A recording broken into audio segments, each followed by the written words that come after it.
Oye, país, buenas noches, oye, país, yo soy Rudy González, gracias por su compañía en esta hora, como cada noche aquí por Colorvisión. Gracias por acompañarnos. Avanza la semana, avanza con nuevas perspectivas, con nuevas informaciones. Se maneja el tema del transporte y el metro, todo lo que está ocurriendo con la ampliación de la capacidad y los vagones. La gente se queja, la gente protesta, pero realmente vamos avanzando lo suficiente. Vamos avanzando lo suficiente. Hay algunos temas que conjuntamente con esta situación nos plantean el día. Hay una queja de gente porque se va a mutilar el parque botánico. Yo me puse a ver algunos detalles sobre esto y ahí hay una explicación clara de todo esto que se va a hacer en esa zona y hay que ver, la gente tiene que ver entre un posible mal y un mal mayor que acontece. Vamos a analizar esto un poquito. Y también quiero hablar sobre el tema de la zona colonial. Ayer les comentaba que estuve por la zona colonial y hablaba de la calle El Conde y de Fello Suberví, que la peatonizó, y estuve en la calle El Conde y en la zona en el fin de semana pasado y tuve unas experiencias que la verdad que me dieron mucho que pensar. Medio Ambiente ha hecho un planteamiento claro sobre cómo enfrentar el tema del sargazo y ha dado unas licencias, por así decirlo, para poder contrarrestar este mal que provoca serios trastornos y problemas a la zona de playa de los hoteles y de la zona turística, principalmente de la parte costera sur del Caribe, de la República Dominicana, entre ellos toda la parte que tiene que ver con Punta Cana, Bayahíbe, La Romana, etcétera, toda esa parte. Vamos a hablar de ese tema y de otros temas después de la pausa. El presidente Luis Abinader anunció este miércoles que el próximo 16 de agosto depositará ante el Congreso Nacional un proyecto de ley destinado a sentar las bases para la transformación y consolidación de la reforma de la Policía Nacional. El anuncio lo hizo durante el acto inaugural de la 8ª reunión de ministros en materia de seguridad pública de las Américas, MIPSA 8, que se celebra en la ciudad de Santiago de los Caballeros, con República Dominicana como país anfitrión. La Procuradora General de la República, Jenny Berenice Reynoso, ha puesto en marcha un ambicioso plan de 15 iniciativas para transformar el sistema penitenciario dominicano. El objetivo primordial es superar el colapso actual y garantizar la verdadera reinserción social, abordando las deficiencias que impiden la rehabilitación de los privados de libertad y su retorno a la sociedad. Tras el cierre temporal de 5 estaciones del metro, se registró un caos vehicular en Villamella, Santo Domingo Norte, mientras se produce la introducción de nuevos vagones a la línea 1 del metro de Santo Domingo. La operadora metropolitana de servicio de autobuses ONSA se encontraba brindando servicios de traslados a las estaciones a los usuarios.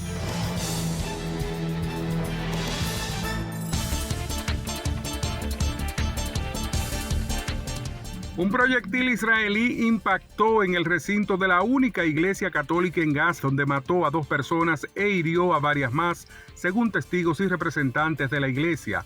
Entre los heridos se encontraba el párroco, quien se convirtió en un amigo cercano del Papa Francisco en los últimos meses de vida del difunto pontífice. El bombardeo de la iglesia de la Sagrada Familia en Gaza también dañó el recinto, donde cientos de palestinos se han estado refugiando de la guerra. Solo alrededor de una cuarta parte de los adultos en Estados Unidos dicen que las políticas del presidente Donald Trump los ha beneficiado desde que asumió el cargo, según una nueva encuesta que encuentra calificaciones poco impresionantes en temas claves como la economía, la inmigración, el gasto gubernamental y la atención médica. De hecho, el presidente republicano no logra obtener la aprobación mayoritaria en ninguno de los temas incluidos en las encuestas del Centro de Investigación de Asuntos Políticos de Associated Press. Incluso ha disminuido ligeramente desde principios de este año en inmigración, que ha sido consistentemente una fortaleza para él en su segundo mandato. Un tribunal francés ordenó este jueves la liberación condicional de un insurgente comunista libanés pro-palestino después de más de 40 años detenido en Francia.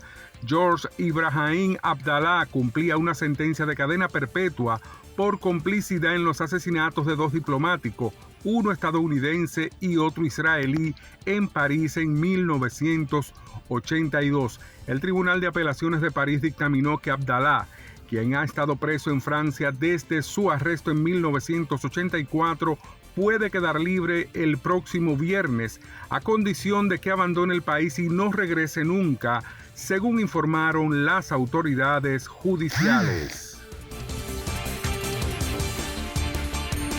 Política, economía, sociedad. Los temas del día a día los contamos con claridad y con precisión. Recuérdate que el INTEVI se aumentó a un 18 para bajarlo a un 16. Sí. Una libertad de prensa que ellos no manejan y de expresión. Hay una especie de experiencia frustrada de la OEA en Haití. En Oye País, información veraz, periodismo con valor. Oye País, de lunes a viernes a las 12 de la medianoche por Color Visión. Siempre lo mejor. Periodismo de investigación, columnas, opinión, análisis, reportajes de fondo. Hora por hora, una completa plataforma multimedia. Periodismo con valor. Noticias horaporhora.com.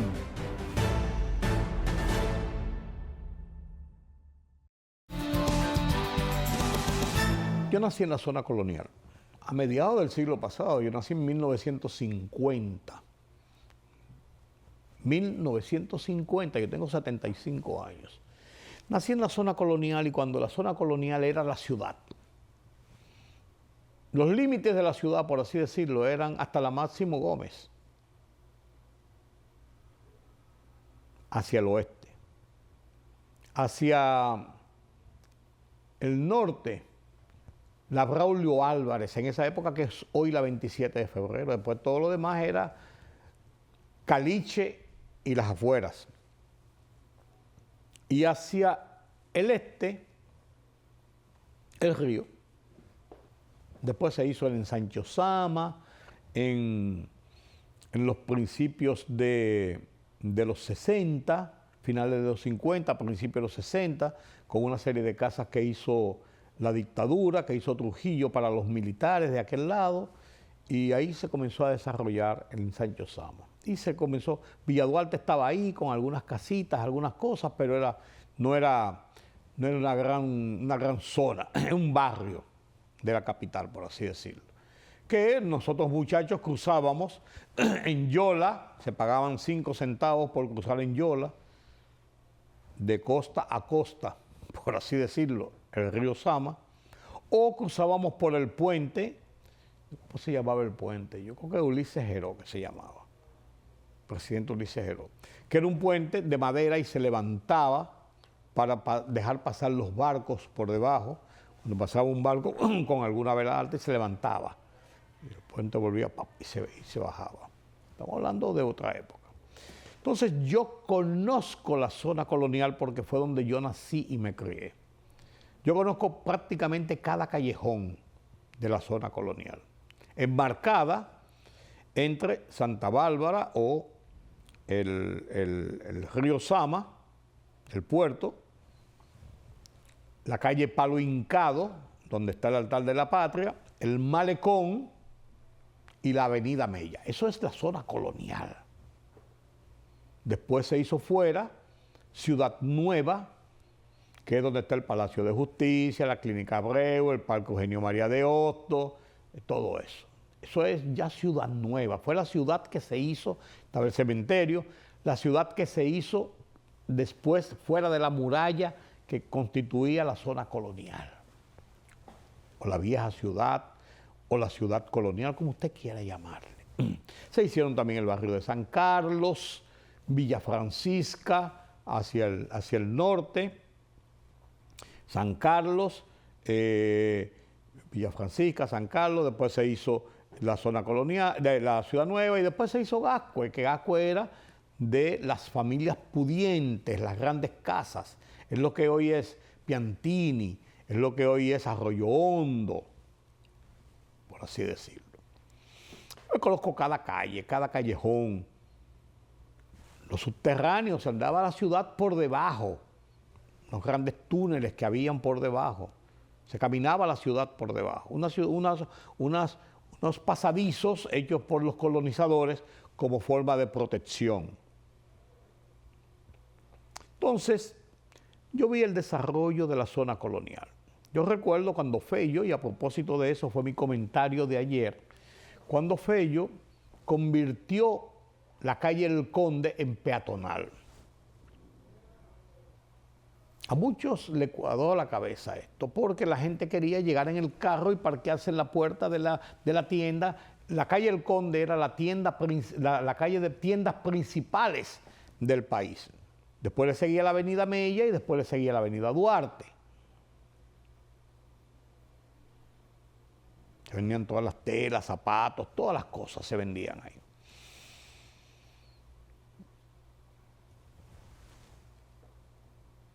Cuando se hizo peatonal la calle El Conde, se tenía una idea de ser una vía, por ejemplo, como la calle Florida en Buenos Aires, llena de ventas de libros, de mucho colorido, pero muy estructurada, muy bien organizada para pasearla, con buenas tiendas, algunos barcitos, restaurantes, sitio agradable. Y en principio, más o menos así, pero las tiendas fueron saliendo, las grandes tiendas, la ópera. Señores, lo que yo vi frente a la ópera, aquel sucio, aquellos tarantines vendiendo baratijas, es la tienda, la pintura descascarada. Estaba la ópera, estaba Ciro, estaba López de Haro, estaba Flomar. Estaban las grandes tiendas donde se vendían los principales artículos de consumo. Hoy está lleno de extranjeros, de haitianos, de ventas de cuadros tirados por donde quiera, de ventas de chucherías, de tarantines de mala muerte, de ventas de cualquier cosa, de vagos sentados en los bancos, de prostitutas. A todo el que pasa, señor, le acompaño. La gente sentada en una mesita puesta bebiendo cerveza a las 4 de la tarde, a las 3 de la tarde. O sea, eso se ha convertido en algo tan penoso, la calle El Conde, que me dio lástima y lo quiero conversar con ustedes. Fui a caminar a la zona colonial, lo hago de vez en cuando. Fui a caminar a la zona colonial y la verdad que se están haciendo unos trabajos, hay unas calles que ya están bonitas, algunos hoteles que se han hecho, algunos hoteles boutique, algunas cosas, pero en el sentido general, los alrededores del Parque Colón va mucha gente de la comunidad, vaya a descansar, a ver las palomas, a oír un poco de música, y tocan música en el parque para los turistas, muchos turistas caminando, comiéndose un helado y aquello, pero los trabajos que se están haciendo en la calle El Conde van tan lentos que es más la dificultad de caminar la calle, la zona colonial, más la dificultad que lo que se va viendo. Pareciera ser que el proyecto es interesante. Ya dijo el ministro de Turismo, David Collado, la semana pasada, que eso va a terminar como en el 2026, como en septiembre, octubre, noviembre. Se mete el 27 y el 28. Pero me dio mucha lástima ver cómo incluso hay un contrasentido. En calles como las Mercedes hay una parte que se ha reparado, que se ha reestructurado muy bien, hay otra parte que sigue descascarada y que sigue en ruinas prácticamente.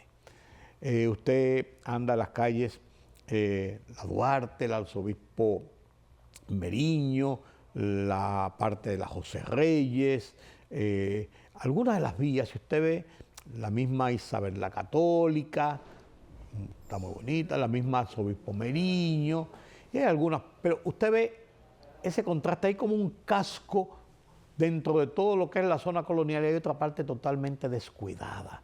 Las viejas casas están iguales, destartaladas, se ve la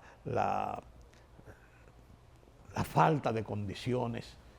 O sea, creo que todavía hay que hacer algo. Y es una zona riquísima en historia. 14 templos tiene, por ejemplo, la zona colonial, en esas pocas cuadras. Cargada de historia, de nuestra vieja historia y de nuestra historia reciente. Ahí se disparó el trabucazo de la independencia nacional.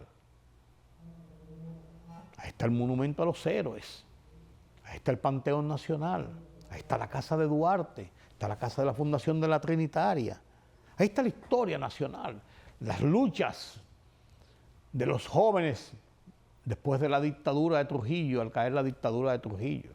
O sea, ahí está la historia, el centro de las luchas de los grupos en la revuelta de 1965, combatiendo después la intervención militar, lleno de historia. Yo creo que hay que poner, yo no sé, yo creo que no lo voy a ver, tengo 75 años de edad, de lograr ver la transformación de la zona colonial en una ciudad bonita, preciosa, cuidada, atractiva, que motive. Ya veremos. Mientras tanto, en el Jardín Botánico hay una disputa ahora porque hay un proyecto para tomar una parte de la acera para la ampliación de la Avenida Colombia, para poder seguir y ampliar toda esa zona que es un cuello de botella y representa una situación crítica del transporte. Entrar a esa zona para circular a Arroyo Hondo y a todo lo que hay por ahí de miles de viviendas y de miles de familias, eso es un imposible. Eso es un desastre. Aquí ha faltado también una explicación clara de las autoridades. Y si bien es cierto que se pueden tomar algunos un metro, 2 metros para esa ampliación, y se ha hablado de prolongar un poco más el Botánico hacia atrás, yo no sé, pues no ha sido explicado debidamente. Y la gente, hay un grupo de ecologistas que vive de esto, de estar buscando y armar un escarceo por cualquier cosa, sin muchas veces ver la contraparte, el porqué y cuáles son los beneficios que alguna acción pudiera aportar. Tenemos una situación difícil en el tránsito a nivel de la capital completa y esa zona es insoportable. Y hay que buscarle solución. Ahí está el proyecto de lo que se piensa hacer. Pero debe explicarse con mayores detalles y evitar que estas quejas de la gente, quejas que tienen sentido, lleguen a provocar realmente, que la gente se encolerice y monte en pánico. Ojalá que se dé esa explicación. Y por otro lado, no quiero dejar de mencionarlo, estoy en ecología hoy, en Ciudad, no quiero dejar pasar la acción que ha tomado Medio Ambiente de establecer mecanismos para el retiro, la recolección, la contención del sargazo que está haciendo estragos nueva vez, como cada año, en las playas, principalmente del litoral sur y del el este profundo, haciendo un daño importante al turismo y provocando, con la descomposición de estas algas, malos olores, contaminaciones y todo esto, que se está haciendo de una forma racional, que hay que usar equipos livianos para este retiro de estas algas, de este sargazo, a lo cual el gobierno y toda la región le ha puesto mucha atención porque cada vez provoca más daños cada año. Que las medidas que se tomen sean condignas para no hacer daño a lo que ya está hecho y a la ecología de la zona.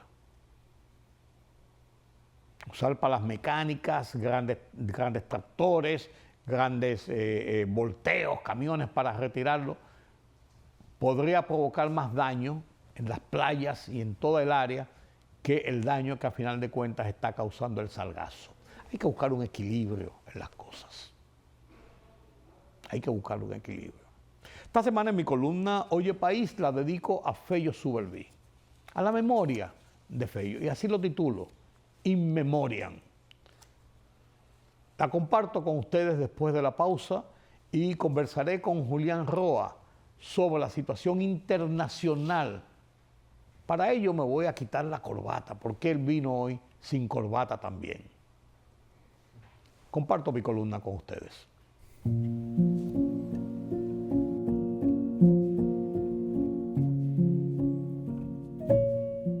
Dejé sobre la mesa el artículo que había escrito en el fin de semana, como de costumbre, para publicar este miércoles en esta esquina del Listín Diario. Eran las 5:48 de la madrugada cuando leía un chat de Janet Camilo. Lamento informarles que ha partido al reino eterno mi querido Fello Suberví. De Fello tengo los más gratos recuerdos. Un hombre llano, sincero, agradable, siempre sonriente, conciliador, político y abogado, sagaz, fiel a su partido, el Partido Revolucionario Dominicano PRD, hasta el final. Aquella mañana de mayo de 2003, recuerdo como si fuera hoy, recibí una llamada. Fello, necesito verte a ti y a Miguel Franjul. Dime dónde estarán y los visito, pero debo verlos hoy. Les respondí que no sabía, ya que el gobierno nos había echado de nuestras oficinas en Listín y Última Hora, unos días antes, pues los espero a la 1 en el restaurante chino en el Malecón, al lado de donde estaba el Vesubio, me dijo. Miguel y yo nos extrañamos, pero decidimos ir, pues Fello era nuestro amigo. Muchos funcionarios del gobierno de Hipólito y no pocos dirigentes del PRD, esos que tanto nos cortejaban días antes por ser dos directores de los más influyentes medios periodísticos.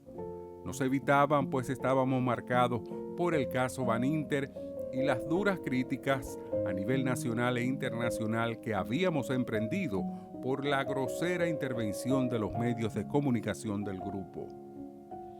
Quise verlos para decirles que en mí tienen un amigo, siempre dispuesto para servirles, ayudarles, apoyarles en estos momentos amargos. Mis amigos lo son siempre, en las buenas y en las difíciles, y quiero estar ahí para ustedes en cualquier proyecto que emprendan. Ese era Fello, ese siempre será Fello en mis recuerdos. Con respeto y cariño, paz a sus restos.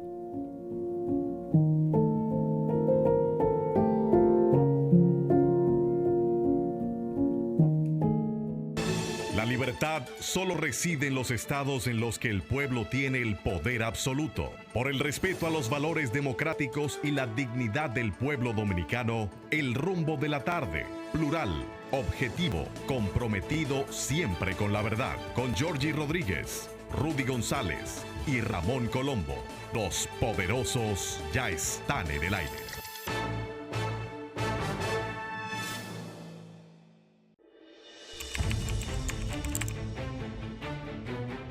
Periodismo de investigación, columnas, opinión, análisis, reportajes de fondo. Hora por hora, una completa plataforma multimedia. Periodismo con valor. Noticias horaporhora.com.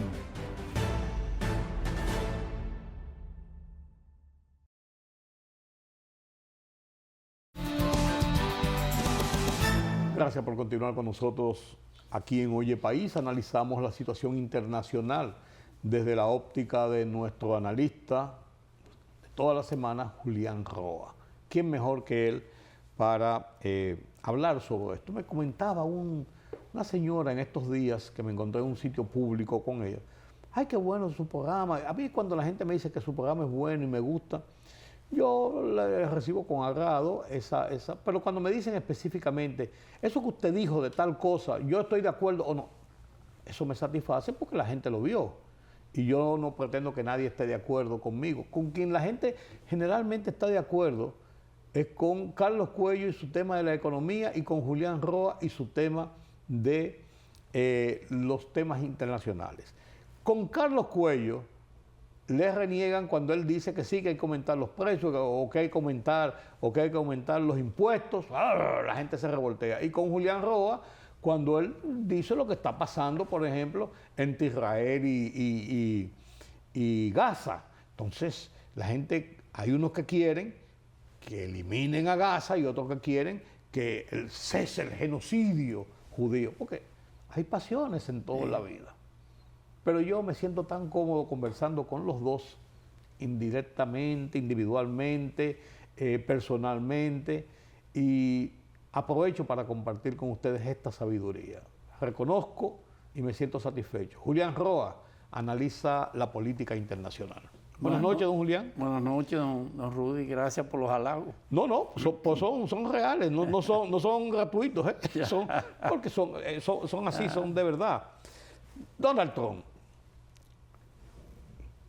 que coquetea con Putin, que habla con Putin, que le dice a Putin cuatro groserías, que echa para atrás, que echa para adelante, y entonces le manda unos misiles a Ucrania. Le dice que no puede dispararlo de manera ofensiva, sino para forma defensiva. Pues, ¿y por qué esos misiles estén allá? ¿Qué va a pasar? Además, él no lo está pagando. Así es. No tiene nada que ver con eso. Él le vendió, hizo un negocio. Sí. Porque se lo está pagando Europa. Donald Trump es un empresario metido a política y maneja la política como manejan sus negocios. Los negocios de Donald Trump tradicionalmente han sido negocios que son como una especie de montaña rusa. Sí. Muchas veces han sido extremadamente exitosos y han caído a una quiebra total, en muchos casos. Ese es el modelo de cómo él negocia la vida, hay que decirlo. Y la verdad es que en términos políticos de obtención de resultados le ha ido bien. Debo decirlo porque, aunque usted entienda que él cambia como de temperamento, de un momento a otro los resultados han sido positivos. Me explico. En el caso concreto de Ucrania, ¿cuál era la idea? La idea con Biden todo el mundo entendía, y así era, no solamente un alto financiamiento por parte de Europa, sino el mayor financiamiento era por parte de los Estados Unidos, en favor de Ucrania. Y por supuesto, con la llegada de Trump, desde el discurso decía que apenas en menos de una semana se conseguía la paz entre Rusia y Ucrania. No ha sido así. Comenzó apoyando a Moscú, hay que decirlo, y prácticamente pidiéndole a Zelensky su rendición.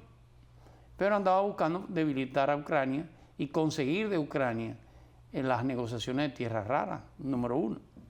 Forzarlo a esa negociación. Forzarlo a esa negociación. Inclusive en Casa Blanca hicieron un espectáculo, usted lo recuerda, él y el vicepresidente Vance. Que ya yo no sé si fue un show, un show y una cosa, o realmente hubo un match. Ya yo no sé. Tenía mucho de espectáculo, eso es lo cierto. Y se manejó así. Y se manejó bien. Otro de los elementos de resultados positivos fue la presión sobre la Unión Europea.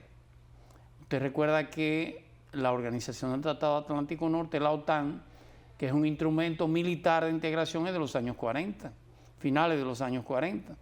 Pero el mayor trabajo de la OTAN es la defensa de Europa, de su territorio. Que Trump lo había denunciado en su primer mandato. La salida, claro, había anunciado la salida de Estados Unidos de la OTAN. ¿Cuál fue el resultado? ¿Qué planteaba Trump?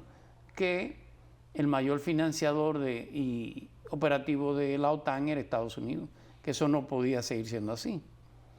No lo consiguió en el primer periodo, pero ahora ha logrado que Europa en los primeros 10 años invierta el 5% de su Producto Interno Bruto. La única excepción fue España. Menos España. Él dijo, yo se la cobro de otra manera, no importa. Ese es un segundo round de Trump en favor de Trump. Y por último, por supuesto, las presiones que ha ejercido sobre Moscú, que como es normal, Moscú la ha rechazado.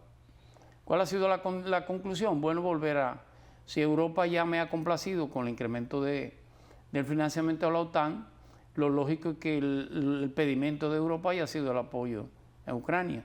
Y ahí viene una tercera victoria. ¿Cuál es?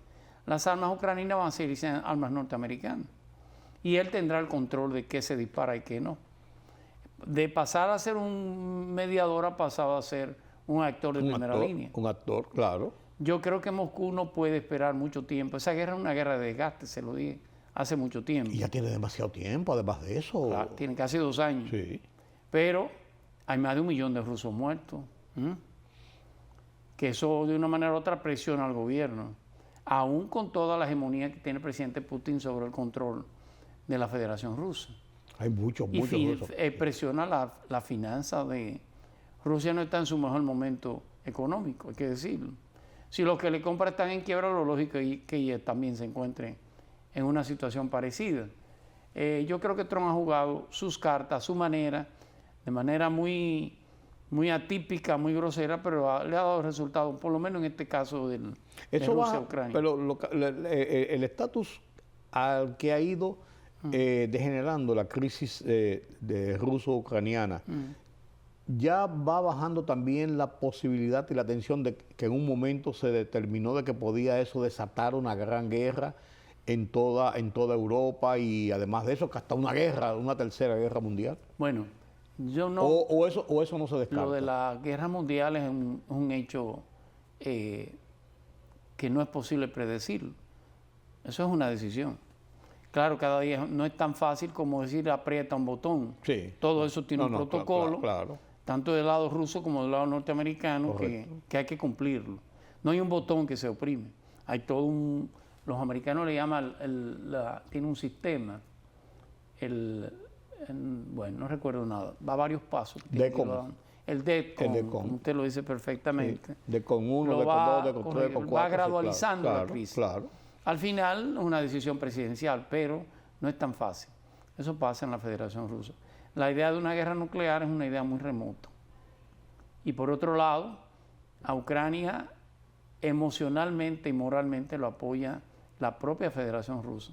Con excepción de Moscú, con excepción del centro, el núcleo duro de Rusia y Bielorrusia, en Ucrania se ven todos los demás países que forman parte de la Federación. Claro, si le pasó a este, que no nos va a pasar a nosotros. El caso de Armenia está en la espera en segundo turno para solicitar su entrada a la OTAN. Con razón. Ya sus amigos fronterizos como Finlandia y Suecia entraron a la OTAN.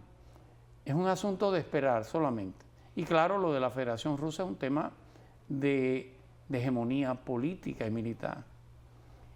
Con la entrada de Ucrania prácticamente es un cerco alrededor de la Federación Rusa. Sí. Es una especie de sobrevivencia del Lebensraum, como dicen los analistas geopolíticos, de su espacio vital, del Heartland, como dicen los americanos. Y su salida al mar. Claro, la salida tiene que ser a través del Mar Negro. Y por supuesto la salida hacia el Mediterráneo. Y quien está en el Mar Negro es Ucrania. Solamente lo podría conseguir, como ya lo hizo realmente, con la devolución de Crimea y la devolución de todo el Donbass de la parte rusa. Es vital para ellos militarmente tener una salida. Mantenerlo. Por supuesto. Pero si lo pierden. No, imagínense. Es un tema va a tomar tiempo, por supuesto. y eso podría llevarse al presidente Putin. No es tan fácil, un presidente con una posición muy sólida, hay que decirlo, y con un control político-militar interno terrible. De hecho, a cualquiera lo suicidan. Hay un ministro de transporte de Putin que terminó suicidado en un parque. Sí. Está la especulación si se suicidó voluntariamente. O lo suicidaron. O alguien lo ayudó. Sí. Pero mire, mientras esto pasa en Rusia y Ucrania, a lo que uno prácticamente hasta se ha acostumbrado. A ver qué pasó anoche, qué pasó hoy, cuántos drones mandaron. No, que mandaron 500 drones, hicieron... Ya uno lo ve como una cosa hasta natural, claro, de una película que va en episodios. Así es, así es. Lo que ha bajado en la atención mundial, pero no ha bajado necesariamente en el campo de acción, es el tema de Israel sobre Gaza, y ahora se vuelve a hablar de Hezbollah. Sí. Bueno, de Siria. De Siria. Recuerde que Siria... De Siria. Hezbollah es Siria. Sí, a través de Siria, porque ahora fue directo a Siria. El Líbano. Sí. Pero Siria acaba, recuérdese que salió expulsado hacia Moscú, por cierto, Bashar al-Assad, que era el presidente sirio. Siria está en un momento inestable. Quien lo ha sustituido es un ex miembro, un ex terrorista declarado por los Estados Unidos y perseguido por los Estados Unidos, pero que con la caída de Bashar al-Assad ha cambiado prácticamente su visión, a tal nivel que Estados Unidos entiende que podría ser que estabilice Siria. En Siria tenía 40 años gobernando un grupo religioso minoritario, que es el grupo del alawismo. Los alawistas son musulmanes y dentro del sunismo son una minoría. Sin embargo, manejaron muy bien una alianza con el chiismo, en este caso con Irán. Y con parte de un grupo que es minoritario, pero que llegó a ocupar un gran territorio, que es los grupos musulmanes, la hermandad musulmana y el califato todo este grupo que manejó parte del grupo terrorista extremo del sunismo. Con este joven que no es alawita, que es sunita, podrá Estados Unidos y sobre todo Medio Oriente estabilizar Siria. Son pequeños grupos disidentes, los ataques, en este caso son ataques de drusos. Los drusos es una minoría en Siria también. Los drusos están en Siria, están en Turquía, y están en toda la región, y están en Israel también, pero son minorías. Es un tema de inestabilidad política en Siria. Pero con un Estado en una región tan volátil, cualquier chispita podría provocar una situación mayor. En este caso lo que ha hecho Israel es un apoyo prácticamente al gobierno provisional de Siria. Parece extraño, en los que ayer fueron enemigos hoy se apoyan, aunque no lo haga de manera declarada, pero es un apoyo realmente. ¿Qué va a pasar con el caso de Cuba y el caso de esta señora María Elena Freitó, que era la ministra de Trabajo, y unas declaraciones la llevaron a tener la necesidad honrosa de renunciar? Cuba es una especie de como una imagen extraña. Cuba es un espejismo en sentido general, no parece una realidad. La verdad es que Cuba está pasando Cuba tuvo un periodo, no sé si usted lo recordará, con la caída del bloque soviético, que ellos denominaron periodo especial. El periodo especial, no había petróleo, que es gasolina ya, no había alimento, no había medicina y nada. Este periodo que está viendo Cuba ahora es peor. Especialísimo. Es especialísimo. Cuba de 24 horas te consigue 1 o 2 horas de energía. A veces se pasa una semana y no la tiene. El bloqueo con Trump ha sido mucho más fuerte que lo fue, por supuesto, con Biden y con Barack Obama, que casi restablece las relaciones con Cuba. Bueno, la relación estableció de derecho, aunque no de un hecho completo. Sí, claro. Se le pidió al Congreso la eliminación de la ley Burton, que el Congreso no lo complació, y al final viene Biden, frisa la mejoría en las relaciones, y al final viene Trump y, por supuesto, recrudece ese bloqueo. Ese es un bloqueo del año 61. Y la verdad que es un bloqueo criminal. ¿Por qué? Porque no es Estados Unidos contra Cuba. Es que si usted vende medicina desde la República Dominicana, o si usted vende medicina desde cualquier país y usted tiene una cuenta en Miami como un suplidor, le va a llegar una carta del Departamento del Tesoro. Mire, usted está negociando con tal empresa, que aunque la empresa está ubicada en Bahamas, es una empresa que es suplidor de Cuba. O usted elimina las negociaciones con ellos, nosotros cerramos su cuenta. Al final el bloqueo genera una especie como de terror financiero en toda la región. Muy pocos países, y lo que lo hacen bajo riesgos, y algunas empresas, inclusive creadas en estos países para ser suplidores de Cuba. Nosotros tenemos empresas dominicanas que son suplidores de Cuba. Sí, a través de Panamá, a través de cualquier de las otras islas, empresas, pero la verdad es que la miseria de Cuba es espantosa. Que no tiene solamente la culpa el bloqueo, debo decir. El bloqueo juega un doble papel. Es el maldito, pero es la gran excusa para que esa revolución no avance. Claro.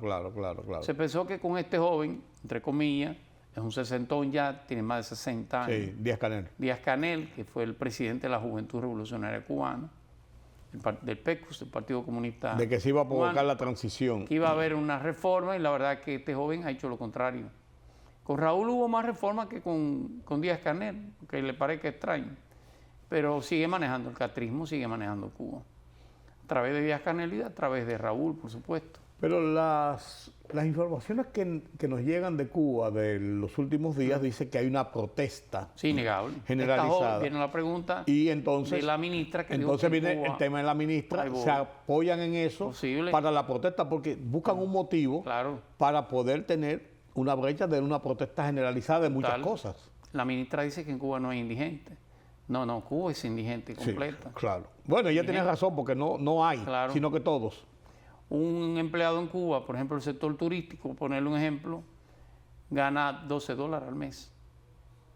Significa que gana 1,000 pesos dominicanos. Gana $12. Sí.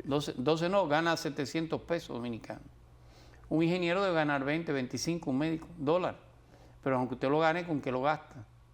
Claro, ya no hay el convertible, el famoso CUC cubano, ya se unificó el peso con un valor que cada día varía de acuerdo a la moneda. El problema es que no hay importación, como no hay ventas en Cuba, tampoco hay las remesas son mínimas también. Cuba está en una verdadera miseria en sentido general. Y ese régimen se resiste a hacer los cambios que deba de hacer. Usted protestar en Cuba es coger 10 años de cárcel, ¿eh? Fácilmente. Sí. Es un gobierno extremadamente represivo, que después sobre todo la muerte la caída del bloque soviético, se entendía que se iban a hacer los cambios en una transición más democrática. No lo hizo. Sí, que esa era la oportunidad quizás de con la montarse muerte en de esa Fidel, ola. También se entendía que iba a haber unos cambios. Usted recuerda aquellos funcionarios como fue Carlos Laje, que era el vicepresidente de la República. Eran los transformadores. Terminaron en la prisión. Robertico Robaina, el canciller. Pérez Roque, que era canciller también. Fueron los que una vez intentaron hacer reformas en Cuba. Terminaron el ostracismo. Y este joven, que no es tan joven, ya tiene 60 años, lo que pasa es que comparado con los viejos, la verdad es que se ha acomodado a la posición y no ha hecho ningunos cambios. Cuba tiene una nueva constitución, que los cambios son mínimos, y como le digo, la eliminación del convertible del CUC ya no existe en Cuba. Pero es espantoso lo de Cuba, realmente. Y no hay ninguna posibilidad de que el gobierno de Donald Trump en esta administración haya un acomodo para tratar de aliviar la presión, o van a dejar que la presión sea lo que se trate de llevárselo. Por supuesto, todo lo contrario. La presión de Donald Trump no es hacia Cuba nada más, sino hacia Venezuela. Venezuela eliminó los subsidios o la venta a precios cómodos de combustibles a Cuba. Sí. Sí. Pero también lo ha hecho Irán. Lo que estoy diciendo es que lo que ha hecho Donald Trump es generar una especie de mancuerna alrededor de los países amigos de Cuba. O le deja de suministrar petróleo, o yo voy sobre la sanción sobre ti. Venezuela lo ha entendido perfectamente. Es una situación muy complicada en Cuba. Cuba explota petróleo, pero la exploración y explotación de petróleo en Cuba es mínima. y de muy mala calidad. Sí, pero su consumo también no es tan alto, solamente principalmente para energía eléctrica. Así es. Sí, porque la producción no es tan alta No. como sería la demanda para un país de 11, Totalmente. 12 millones de personas. Y el transporte es casi inexistente. Sí. Bueno, muchas bicicletas y esas cosas. Sí. Se pensaba que el puerto del Mariel, que es prácticamente el puerto más grande del Caribe, si se hubiera puesto en operación iba a traer una gran inversión a Cuba. Tú recuerdas al que era el yerno de Raúl, Díaz Calleja, Rodríguez Díaz Calleja, recuerda, que era el presidente del GAESA, de todas las empresas cubanas, eran empresas cívico-militares. Él era general, pero controlaba, incluyendo, por supuesto, la empresa turística cubana. La muerte de Rodríguez Calleja ha sido un duro golpe para esa revolución. ¿En qué está Raúl? Esperando morirse. Esperando. Todavía tiene control, ¿no? Sí, no, pues, en cuanto a eso que te quería decir, no físicamente, sino él tiene algunos controles todavía. Sí, tiene control. El castrismo todavía tiene fuerza. Sí, cómo no. Y ese comité central del Partido Comunista jugó un papel muy importante. Cuba es una dictadura, nos guste o no. No, claro. Comenzó como un gobierno reivindicador, pero con los años se resiste al cambio. Sí. Un cambio obligatorio, ya en esta época. La represión es muy fuerte, porque la represión es ciudadana. ¿Me explico? Usted vive en un barrio en Cuba haitiano que se llama los Comandos de la Revolución Cubana, los CDR. Sí. El CDR indica si usted fue a trabajar o no. Sí.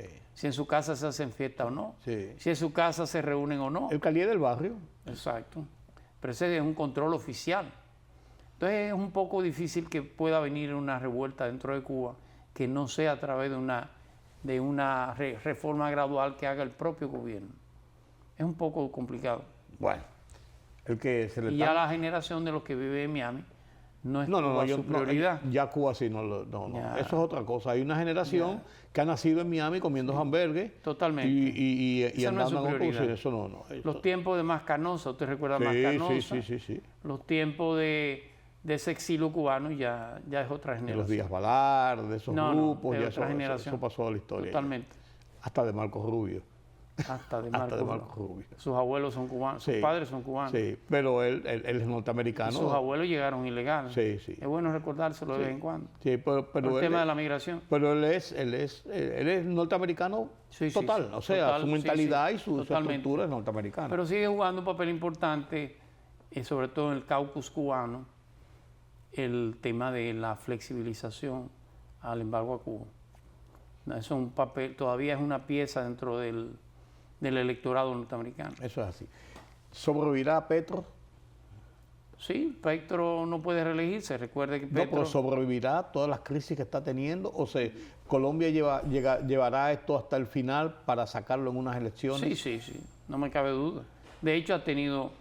El Congreso colombiano le cedió a su reforma de salud y a reforma laboral. Eran dos cosas que lo había hecho por decreto. Tuvo que echar, claro, el Congreso se vio combinado a aprobarlo y echó para atrás el decreto. Pero al no haber reelección en Colombia, Petro tiene que buscar un candidato.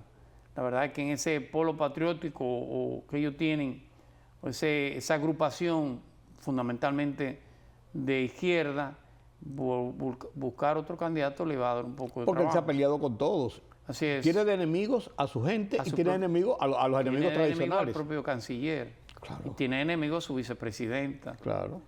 A Francia Márquez, es una negra del Cauca colombiano, que de una manera u otra tiene un trabajo social hecho.